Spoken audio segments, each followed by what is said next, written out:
mic is batteries are out, so I'm having to be good and sit still. I'm hoping. So they're moving around for me, so my step count's going to be messed up, so that's okay. All right, we'll still work with that. Good to see you tonight, and those that are watching. Again, we got keep the Grissom family in our prayers, and we mentioned that. Also, mindful of so many things that we have on our prayer sheet that so Jeff puts together for us to go and be mindful of and pray for, and just continue to do that. There is tremendous power in prayer. So I want to talk about something that probably we go to God in prayer a lot because we don't know what to do. What do you do when you don't know what to do? Sometimes we don't have all the answers. Sometimes we don't know what the right decision is. It'd be nice to know that, wouldn't it? Always up front, but we don't know that. You can think of a situation where you found yourself in a predicament. You didn't know what to do. I've shared this before, but it kind of goes with this lesson again. Just remind you that, when Jan and I were first-time parents, by the second, third time, he can cry out. He'll be just fine.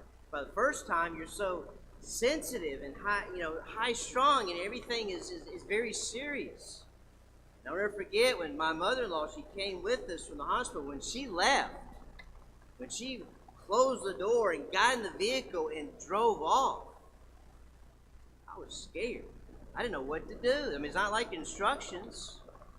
I can't pick up my phone and say, "Mommy, help me," because we're the mommy and daddy, so we have to do it.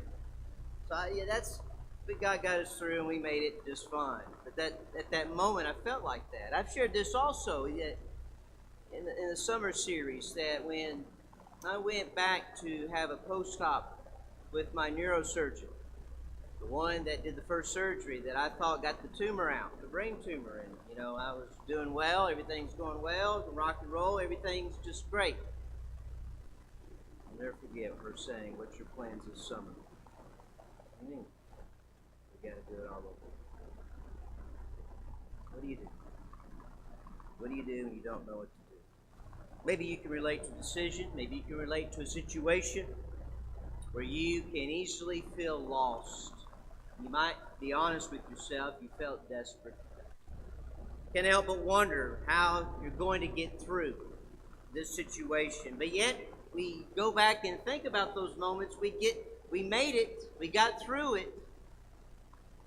The Lord's help. Tonight, I want us to think about that same question, but think about it when someone that's given to us some things for us to consider there in 2 Kings chapter 4. Again, I want to think about the story of Elisha and the widow and answer the question what we should do when we don't know what to do. The first thing I want to look at in the story that was read for us is we need to ask. If you look in the text, it's very clear that we don't have to be there to see it. The words that are written through and speak very loud and clear that this widow of two sons, a mother of two sons, is in a crisis. She's in a desperate situation, and she is crying out for help.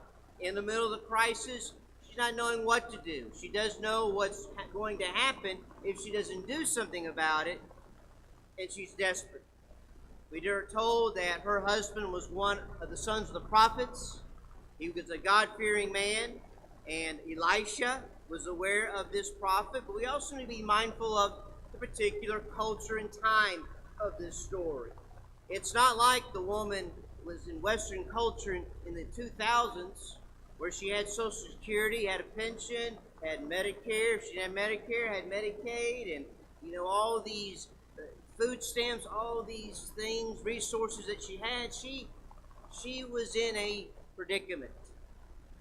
She lived in a time where obviously it was the men who had the say-so and decision making and kind of culture in the time where those things took place. And if the husband passed away, then it left the wife in a predicament. And she was in a vulnerable situation. I don't know why she was in such the debt that she was in. Why the creditor would soon come and to collect her 2 sons to be slaves, which may sound offensive to us, but if you look in Leviticus chapter 25, you'll find in the text, it may have changed over time, that if someone was unable to pay their debt, their children would be sold as servants to pay the debt off. But those children would be relieved of their service in the year of Jubilee to go back home to be with their family. But she was afraid that they would be slaves according to the context of our Second Kings chapter 4.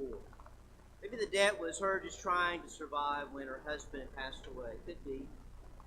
You know, he was the breadwinner. He was the one bringing in the resources for us to have what we have. He's gone. What do we do now? And she's just trying to survive and provide for family of 3. Maybe that was the reason. I don't know. Maybe the husband had accrued some debt, and she was now left with the same debt, and was passed down to her. Maybe it was a time where creditors just preyed on those that were victimless, those that were the afflicted, those that were of the widows, those that were of poor means, and preying upon them. Think about what she had lost already. She had lost the money that she could provide for her family. She had lost her husband. She was on the brink of losing her children. She does the one thing that I think that we all can do. And she may not be aware of what she was doing was something that was the steps to what to do when you don't know what to do. And that is, she asks. She comes to Elisha. She seeks for him. She comes to him with a very strong request, needing help, crying out to him. And she doesn't come, saying, this is what you need to be doing, Elisha. This is how you need to fix the problem. She just is just in such distraught. She's just crying out. But she's crying out to the right person. Elisha was a servant of God. And by crying out to a servant of God, a man of God, in a way, she was crying out to God. And her plea was very simple. And she the first, or was she the last person to ever cry out to God? To cry out to God's people? I think not. Look for answers in problems and trying to find a solution to a situation that seems to be overwhelming and overbearing in one's life? I think not. Jonah was one who cried out to God there in the belly of the great fish that the Lord prepared. There, making that great prayer of confession. Jesus came along the road and found a leper by the name of Bartimaeus. It was Bartimaeus crying out to the Lord, Lord, have mercy on me. He asked. Jonah asked. The widow with 2 sons asked as well. What about us? Do we ask God? And I know that sounds strange. Why would you even suggest that? But let me tell you something, folks, especially in America. We can get so independent that we're too proud.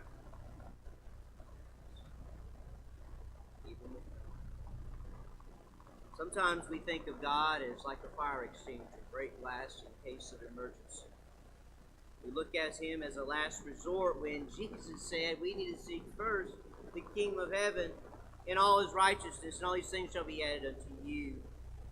We need to cry out to him first. That's exactly what Jesus is saying to us. If you look in Matthew chapter 7, again, Matthew chapter 7 in verses 7 and 8, Jesus says, ask. That's the first time he says ask.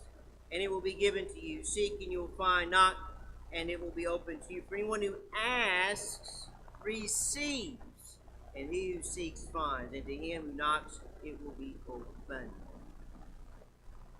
So what the widow does in the Mosaical age is exactly what our Lord is suggesting for us to do. We need to ask. We need to ask God. We need to consider his resources and to consider his great judgment and consider his awesome wisdom when it comes to things that we don't have an answer for, or that it's not clear to us what we need to be doing. She does more than ask. She does something that I think in our culture today it's tough for us to do, that even though we have two and only one mouth, we have two ears. And we do more talking than we listen. She listens. We need to be ears to listen. Elisha asked her what she had in her house, and in verse 2 there. And she responded with the question, no matter how unusual it may have seemed. I mean, here she was, this horrible dilemma. We had this creditor's coming, and I don't have to pay this debt, and he's going to take my 2 sons as slaves. Well, what do you have at your house? Nothing but a jar of oil. Why? See, what's interesting about what Elisha is doing is he's not looking outside of what the woman did not have. He's looking at what she did have. He's using what she owned. He didn't go to some other house in the sense that saying, okay, let me get this one jar. It started with her. There was asking of other jars, but it began with her and what she possessed and what she owned. One jar of oil is important because it shows in this how low her assets really were.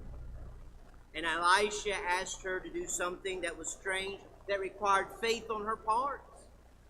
There was no understanding in the sense of logically, why am I to do this? Why am I to go around asking for some jars of empty jars? Should I be asking for full jars?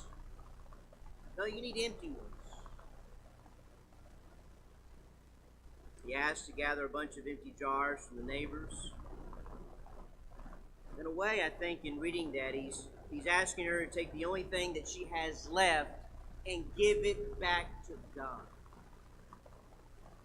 Take the only thing that you can find in the cupboards, in the storage place. All I have is an empty jar. Take that one thing, give it to me. It's a lesson in of itself, isn't it? Well, she gave all that she had, which reminds us of the widow who with the mites. And Jesus said she gave all that she had and the contribution. Her decision is our decision, is it not? When we really don't know what to do about something in our life or what's facing us in our life, it's really just as important for us to know what to do, but whom we should go to and listen. Listen and not talk. I believe God speaks to us today. We obviously know that God speaks to us through His divine word. We listen to it. We're reading and finding whatever we can go to and let just, randomly selection, if you will, and just seeing, does this apply to me? And sometimes people do that. They take things out of context. Just read it. Listen to it. I believe God speaks to His people today, the church, to carry His divine word. It's a big difference, my friends, in listening and hearing. If you're married, you know what I'm talking about, don't you?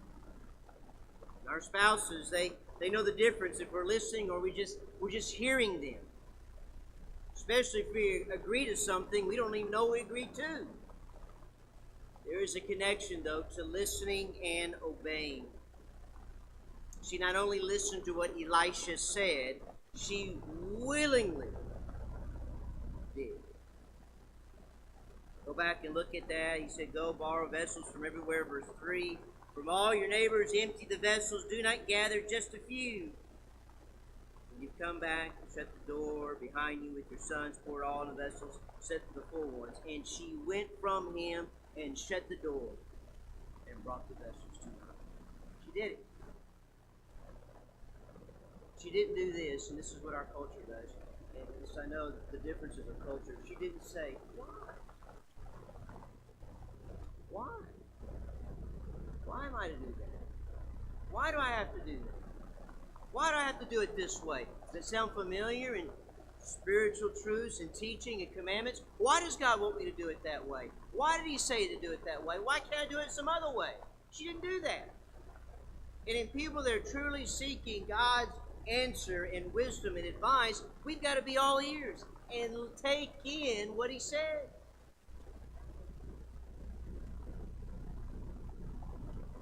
Sometimes when you begin to look at that, seeing what as she demonstrates for us, we're willing to do more, just as she did. James talked about not about hearers only. It really compliment hearers only. Be doers of the word. Are we doing it as well?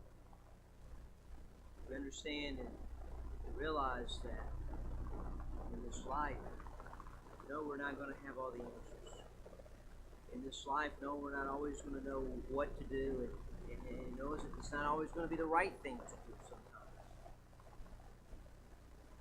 It really is a test in many ways for us in our faith, where we stand, how much we lean on God, how much we rely on Him in our life. We go to the right place as she did, and ask the question, what's on our hearts? Do we take what's being said to us? Taking what the Word says, taking what one who's obedient of the Word, one who put God and many people in our lives and places to speak the truth to us. Consider what they have to say. Third and final thing that to me surprises me is she's trusting. She's trusting.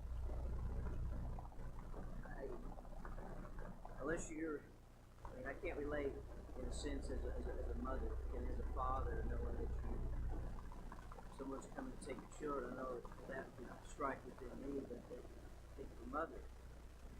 This time and place, no resources, and just desperate. You're going to have to trust her. I mean, did Elisha give her any information to tell her why I'm elected us? Did he say anything that what would happen, what would take place? Did he tell her all the plan and say this is what's going to take place? Now here go out and carry it forward? Or she would trust. She could trust in God. I think when we look at this, we sometimes, truth be known, we like to know the whole plan. We like to know every detail. We like to know everything before we do something. Kind of springboarding from the gospel and applying the gospel. That's some people. Well, before I obey Jesus Christ, I want to know answers to all these things. I want to know what how this will, where this will take me and so forth. They want to know every detail of everything. When what they really need to do is trust. Not blindly, but they need to trust faithfully. She leaves Elisha and she does exactly what he said. I mean, there's no loopholes. There's nothing that's amiss in what he said for her to do. There's no extra step. There's no minus a step. It is exactly what Elisha said. She does it.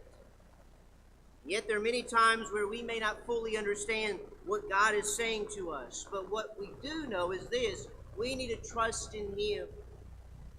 He's God. We are not. There's so much we don't know.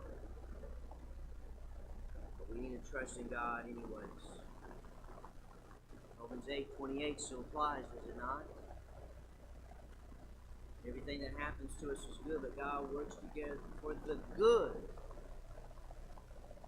of those who love God and call according to His purpose. Like the widow, she knows that this is the best plan for her family. In fact, it's the only plan. There is another plan, but it's not really a plan. And just giving up and letting the creditor take the children, that's not a plan for a mom who's desperate. She she goes through with it. She does what she can. She focuses. In verse 5 again, she went from Elisha. She shut the door behind her and her sons and brought the vessels to her, and she poured it out. It took a lot of trust. They're not telling exactly what happened. It's not giving us any details, how this transpired, what did it look like, how did it fill up the way that it did. None of those things. It just simply, she did what Elisha said, and this is what happened. Because of her trusting in God. And how true that is for us in our own life and thinking about it.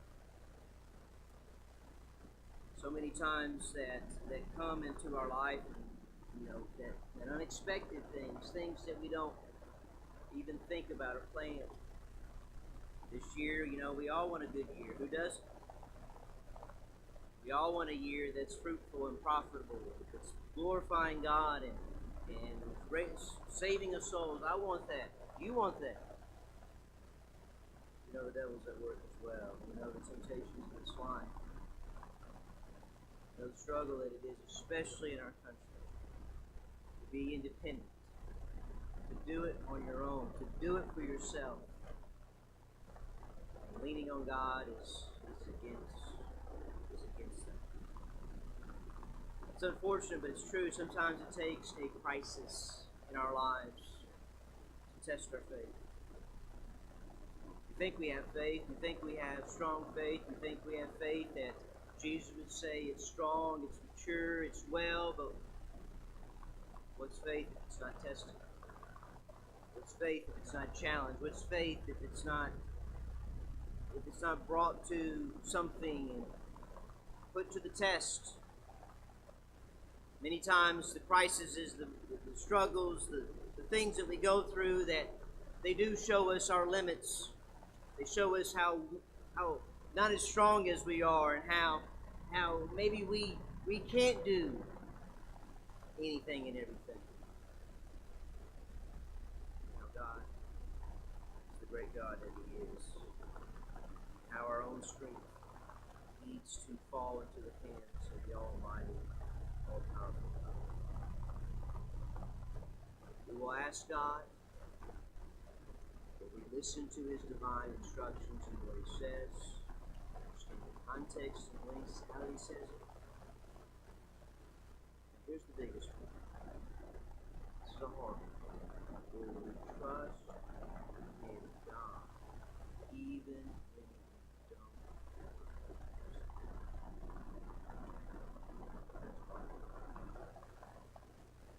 My friends,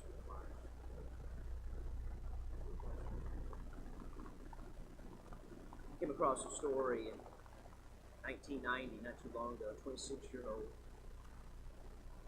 went into a bank in Ottawa, Canada to rob it.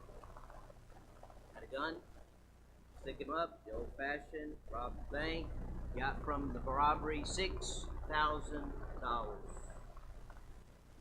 He was eventually confiscated by the police, and he would spend 6 years behind bars. But later, the police, who had confiscated the weapon that was not used, but brought to the scene, we begin to realize just how rare a gun the robber had. There was a gun company in the 1918s called Rose Rifle Company. It was a 45 caliber Colt semi-automatic pistol. What they realized about the pistol that the robber had brought to the bank for $6,000 was this: he failed to realize what he had in his possession. That gun that he held was worth $100,000. Not knowing he used a $100,000 gun to rob $6,000. I think there's some truth in that story for us. We're using and we're taking what we have. We're only doing it for so little. When there's so much great in our possession. Maybe with all you're holding tonight is just a little bit of hope, but if we hold on to God and His Word, we have something that is far something that is more than something that we can live through faith throughout this life, something that will carry us through the ups and downs of life. If you don't ask me, think, talk to people, look at you yourself, consider how you got through the things that you did. Answer that, my goodness. Reflect on where we're at today, what we have and what we have in our possession. The Word, the gospel. Again, reinforcing and applying that in our life and growing in it. The value of what we have. And no, it's not that the Bible, we can sell it for something. It's not the value in itself. It's the value of the words that are written in it. Understanding, listening to it, and obeying it, and trusting in it. This is the way God wants us to do. This is the way God wants us to do church and worship and every other thing. We trust in His Word. His Word. Sam has selected the appropriate song. We're going to stand and sing. Help us to sing one that you have. If you find yourself in a predicament, in a situation, you don't know what to do. I urge you to think about the story. Think about what Jesus says to us. Listen. Most important, trust. Trust in Him. Trust and obey. Is that the song? Trust and obey. There is no other. We can help. Please come together. We all sing.